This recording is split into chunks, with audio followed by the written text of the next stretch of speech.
Bonsoir à tous. Cette journée de mobilisation demain à Dijon pour dénoncer le projet de budget 2026. À l'appel des syndicats CGT Solidaires et FSU, une manifestation s'élancera à partir de 14h depuis la place de la Libération. Des perturbations sont à prévoir sur le réseau Divia à Dijon et son agglomération. Selon la direction, près de 95% des départs seront néanmoins assurés. Le ministre des PME, du Commerce et de l'Artisanat, Serge Papin, était en déplacement dans le Jura la semaine dernière pour une visite sur le site Smoby, numéro 1 du jouet en France. Une étape symbolique pour mettre en avant la filière du jouet français et les efforts engagés pour maintenir une production locale accessible. Dans ce contexte, le ministre a tenu à rappeler les enjeux qui entourent le développement du Made in France. Il s'est exprimé au micro de Charlie Chevasson. Ils sont dans un Made in France accessible. Donc ça, c'est quelque chose moi pour lequel je me suis engagé.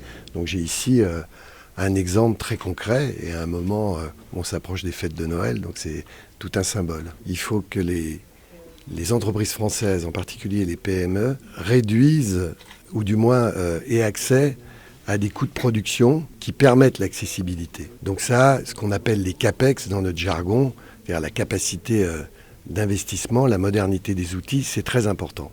L'entreprise Smoby compte près de 350 salariés dans le Jura, dont 140 à Arinthod.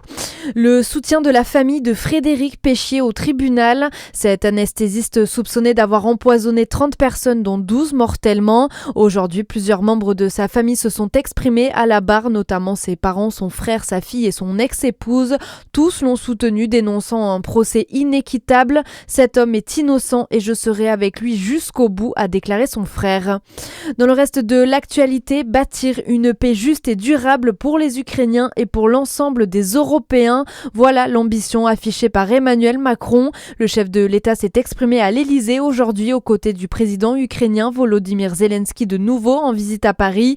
Il évoque un moment décisif et assure vouloir peser sur les garanties de sécurité qui seront accordées à l'Ukraine en cas d'accord de paix. Emmanuel Macron l'assure aussi, l'Ukraine est la seule à pouvoir discuter des questions de territoire.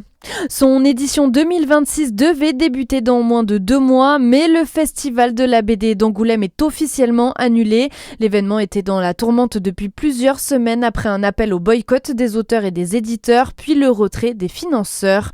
Et puis en basket, ce match à suivre pour l'équipe de France dans les éliminatoires de la Coupe du Monde 2027. 3 jours après le succès contre la Belgique, les Bleus affrontent la Finlande ce soir. Les Finlandais, eux, avaient perdu leur premier match contre la Hongrie. Voilà pour l'actualité, bonne soirée sur Fréquence Plus.